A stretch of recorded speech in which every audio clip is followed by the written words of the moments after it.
साहब अस्सलाम वालेकुम जी। जी वालेकुम सलाम। खान साहब, लगता है लाहौर ने 25 मई वाला बदला तो ले लिया जिस तरह क्राउड निकला है। पाकिस्तान की तारीख में ये मैं चैलेंज करता हूँ कि तहरीक पाकिस्तान के बाद कभी जो आज पब्लिक निकली और कभी ऐसी निकलेगी नहीं जो सारे रास्ते में निकलेगी। कौम देखेगी कि एक बाशऊर, एक जागी हुई कौम जो अपनी आज़ादी चाहती है, और वो सारी जगह पब्लिक देखेंगे। और ये नहीं होगा कि सारी फैमिलीज निकलेंगी, बच्चे भी निकलेंगे, बूढ़े निकलेंगे।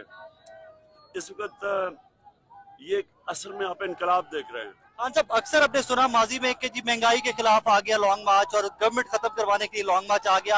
आपका हकीकी आजादी मार्च एजेंडा है क्या? क्या सोच है क्या इसके पीछे? इसकी सोच ये है, पहले पाकिस्तान के फैसले पाकिस्तान में हो। ये जो हमारे ऊपर चोर मुसल्लत किए हुए हैं, जो साजिश के तहत हमारे पे बैरूनी साजिश के तहत हमारे पर मुसल्लत किए हैं, ये इस मुल्क के फैसले पाकिस्तान में नहीं, जो बाहर से इनके आका इनको हुक्म देते हैं वो करते हैं फैसले। और दूसरी चीज कि हम इंसाफ चाहते हैं, जो आजाद करता है इंसान को,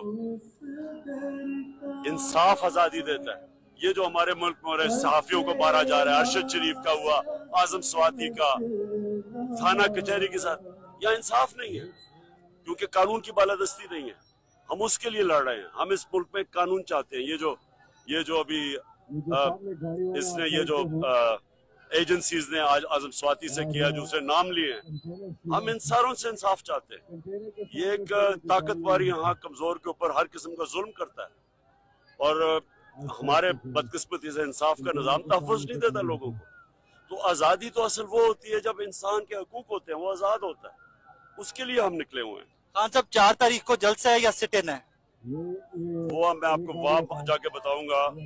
और मैं आज इंशाअल्लाह अल्लाह पे मान रख के पेशन गोई कर रहा हूँ, कभी पाकिस्तान में इतनी बड़ी आवाम का समुंदर नहीं आएगा जो इस्लामाबाद पहुंच रहा है। Thank you very much.